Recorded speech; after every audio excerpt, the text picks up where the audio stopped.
안녕하세요, 여러분.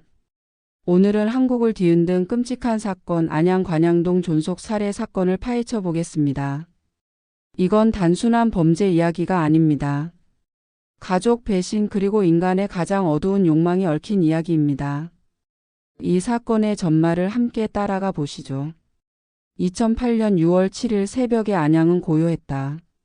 관양동의 한 주택에서 이웃의 신고로 경찰이 출동했다.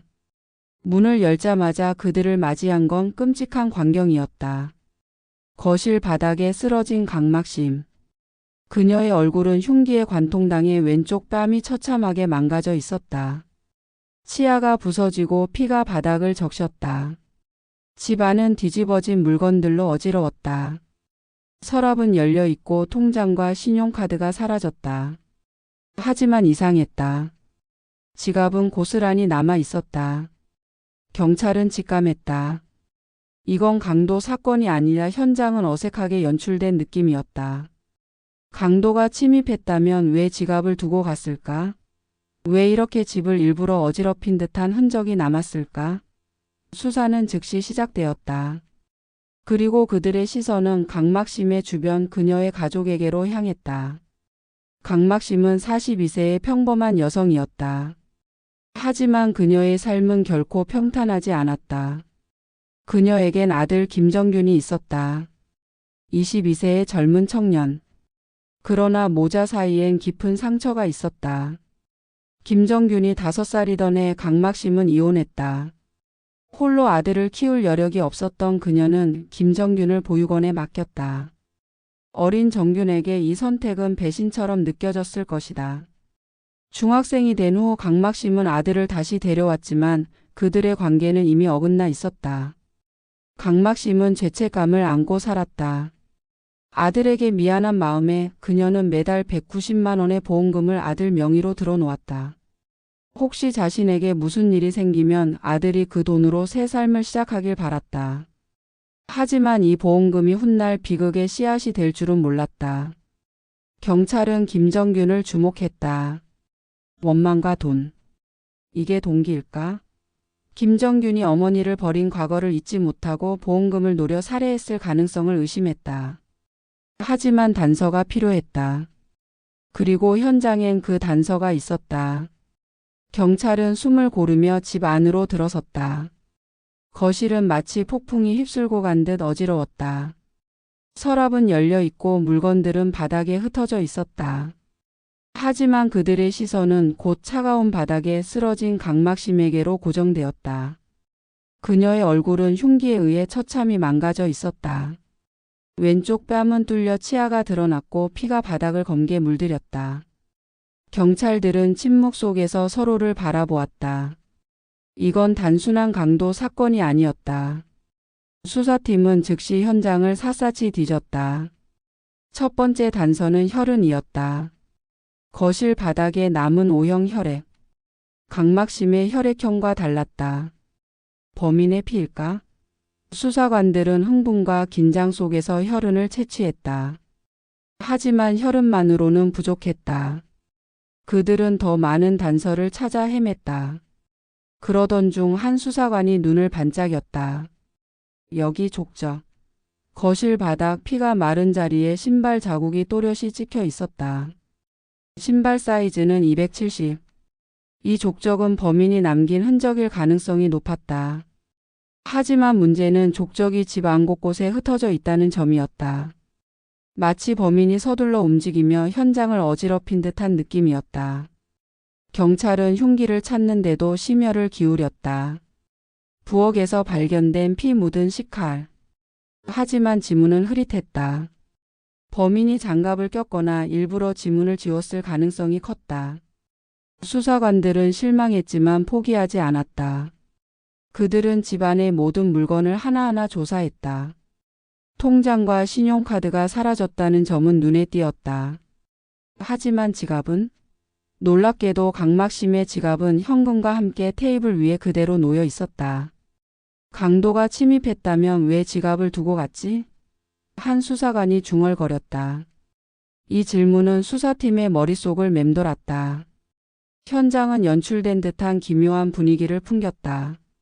수사팀은 회의실에 모였다. 백보드엔 현장 사진과 단서들이 빼곡히 붙어 있었다. 이건 강도 사건이 아니야, 팀장이 단호하게 말했다. 범인은 집안을 어지럽히며 강도처럼 보이게 하려 했지만 실수가 있었어. 지갑을 두고 간 거 그게 실수야. 하지만 누가 이런 짓을 했을까? 경찰은 강막심의 주변 인물들을 조사하기 시작했다.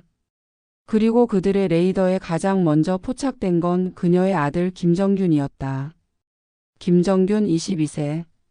강막심의 유일한 아들. 경찰은 그의 과거와 어머니와의 관계를 파헤쳤다. 하지만 김정균을 직접 조사하기 전 현장의 단서를 그와 연결해야 했다. 혈액형부터 확인했다. 결과는 충격적이었다. 김정균의 혈액형은 O형이 아니었다. 현장에 남은 O형 혈액과 일치하지 않았다. 다음은 족적.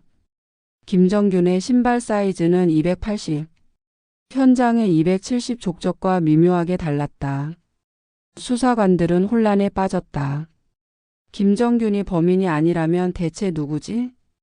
김정균은 단단한 알리바이를 제시했다. 그날 밤 저는 친구들과 술을 마셨어요. 그의 친구들은 이를 확인해 주었다. 맞아요. 정균이는 우리랑 밤늦게까지 같이 있었어요. 수사팀은 좌절감에 빠졌다. 단서들은 김정균을 범인으로 지목하지 않았다. 하지만 한 수사관이 친구들의 진술을 다시 읽으며 눈썹을 찌푸렸다. 잠깐, 여기 이상한 점이 있어. 친구들 중 한 명이 지나가듯 언급한 이름. 조경환. 23세. 김정균의 오랜 친구. 김정균은 조경환의 존재를 의도적으로 숨긴 듯 했다. 경찰은 즉시 조경환을 불러들였다. 그의 혈액형을 확인한 순간 수사팀은 숨을 멈췄다. O형. 현장의 혈흔과 일치했다. 다음은 신발. 조경환의 신발 사이즈는 270. 족적과 완벽히 맞아떨어졌다. 수사관들은 서로를 바라보며 말했다. 드디어 퍼즐이 맞춰지기 시작했어. 하지만 아직 확신할 수 없었다. 조경환은 왜 강막심을 살해했을까? 그리고 김정균과의 연결고리는 무엇일까? 현장의 단서들은 이제 새로운 방향을 가리키고 있었다. 하지만 그 방향은 경찰조차 예상치 못한 어두운 진실로 이어질 것이었다. 조경환은 처음엔 모든 혐의를 부인했다. 하지만 신문이 이어지자 결국 무너졌다.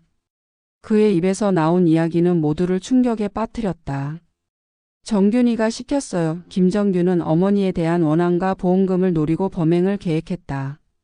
그는 조경환에게 돈을 약속하며 살인을 의뢰했다. 그들의 계획은 치밀했다. 그날 밤 김정균은 친구들과 술을 마셨다. 알리바이를 만들기 위해서였다. 친구들이 취해 잠들자 그는 조경환과 함께 어머니의 집으로 향했다. 강막심은 깊은 잠에 빠져 있었다. 조경환은 준비한 흉기를 꺼냈다. 그리고 잔인하게 그녀를 공격했다. 하지만 더 끔찍한 진실이 있었다. 김정균은 현관문을 막고 서 있었다. 어머니가 도망칠 기회조차 주지 않았다.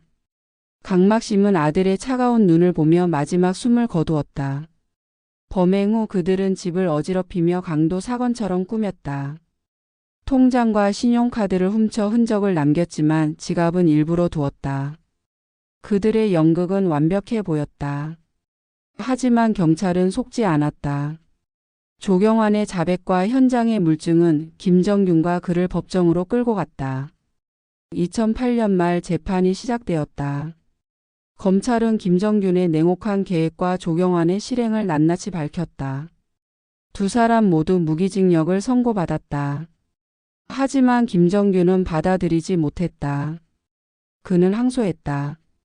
그러나 대법원은 더 강한 판결을 내렸다. 사형. 안양 관양동 존속 살해 사건은 그렇게 막을 내렸다. 김정균과 조경환은 감옥에서 영원히 갇혔다. 보험금과 원한에 눈먼 아들은 친어머니의 목숨을 앗았다. 강막심의 마지막 순간 그녀는 무슨 생각을 했을까요? 아들의 배신을 믿을 수 없었을 겁니다. 그녀가 아들에게 바랐던 건 단 하나, 그의 행복이었을 텐데요. 이 사건은 우리에게 묻습니다. 가족이란 무엇일까? 사랑과 원망은 어떻게 한 사람의 마음을 뒤틀리게 할까? 여러분은 이 사건을 어떻게 보셨나요? 댓글로 여러분의 생각을 나눠주세요. 그리고 이런 비극이 반복되지 않길 바라며 다음 영상에서 또 만나요.